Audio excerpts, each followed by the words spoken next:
This is my 108th video on my work with OO Gauge. See part 1 of this series for my reasons for getting into OO Gauge when I already had a lot invested in working in N-Gauge, and I didn't really have space available for a large, fully operational OO Gauge layout. Also see my lengthy series on my N-Gauge railway modelling for smaller and more complex scenery and smaller scale trains running. This part is just a minor addendum to my previous video on building Will's OO Scenic Series Plastic Kit SS48 Timber Signal Box, adding some fire buckets to that signal box. The signal box that I built from Ratio Kit 503 in part 106 came complete with fire buckets hung beside the steps to the box door. But the Will's Kit SS48 didn't include any such touches, and I felt that the lack of fire buckets was a real omission, especially seeing that the box at the other end of the line had them.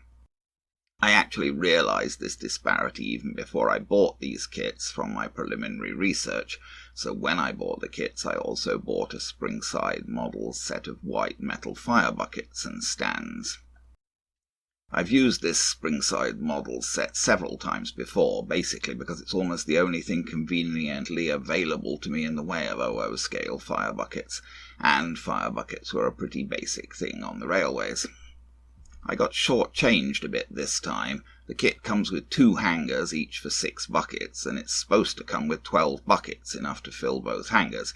At least every time I've used it before it came with 12 buckets, but this one only contained 10 buckets.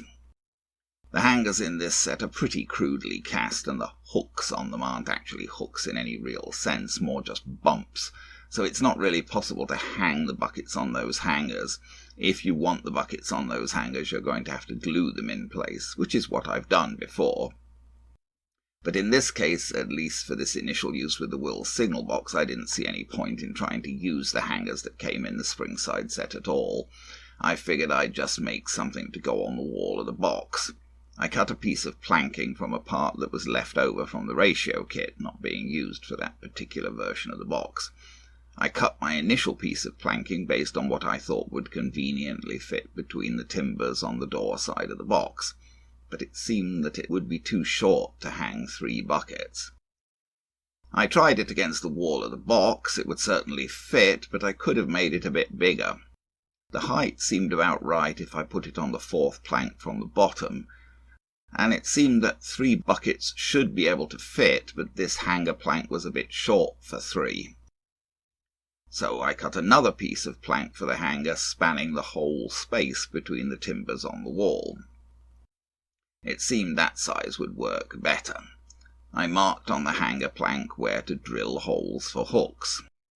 I sorted out the thinnest piano wire that I had, and put a drill bit of matching size into a pin vise, a nice new pin vise that I just picked up last weekend at the Kitchener train show. I drilled 3 holes in the hanger plank with the pin vise where I'd marked the positions. Perhaps not exactly precise, a small piece like this tends to shift as you try to get the drill to bite, but I think that will be okay. I drilled on a piece of scrap wood because I wanted to go right through, but I didn't want to drill holes in my cutting mat, which is getting pretty beat up anyway. I made sure that the piano wire I was using would go through the holes.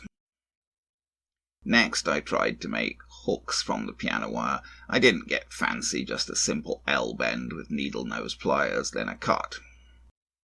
Having tried my first attempt at a hook and concluded that it seemed to basically work, I made 2 more. I superglued the hooks into the holes in the hanger. This was a bit of a fiddly process, and I ended up making a couple more hooks actually to try to get them closer to matching. Having prepared a hanger, I turned to the buckets. I painted their outsides red. The cover for the rodding in front of the box kept falling off. I think I stuck it back on about 4 times trying to get it to stay in place. I used a fine brush to paint the surface of the water in the buckets grey. Then I did my best to pick out the F's that were cast into the buckets with a black marker. Rather mixed success. Apart from anything else, the casting of the F's wasn't all that consistent. The bucket on the right barely had a proper F at all. I scratched off paint from the wall of the box where I wanted the hanger to go, as I intended to attach it using polycement, which is good for attaching styrene to styrene, but only works by melting the styrene itself, and so won't work if the plastic is protected by paint. I stuck the hanger to the wall and glued that perishing rod cover on yet again. Finally, I hung the buckets on the hooks. Perhaps not exactly proper to scale, but I think it's better hanging them on like this as against having to glue them in place. Like most things I produce in OO and even more in N-Gage, not at all perfect close-up, but hopefully decent looking in context.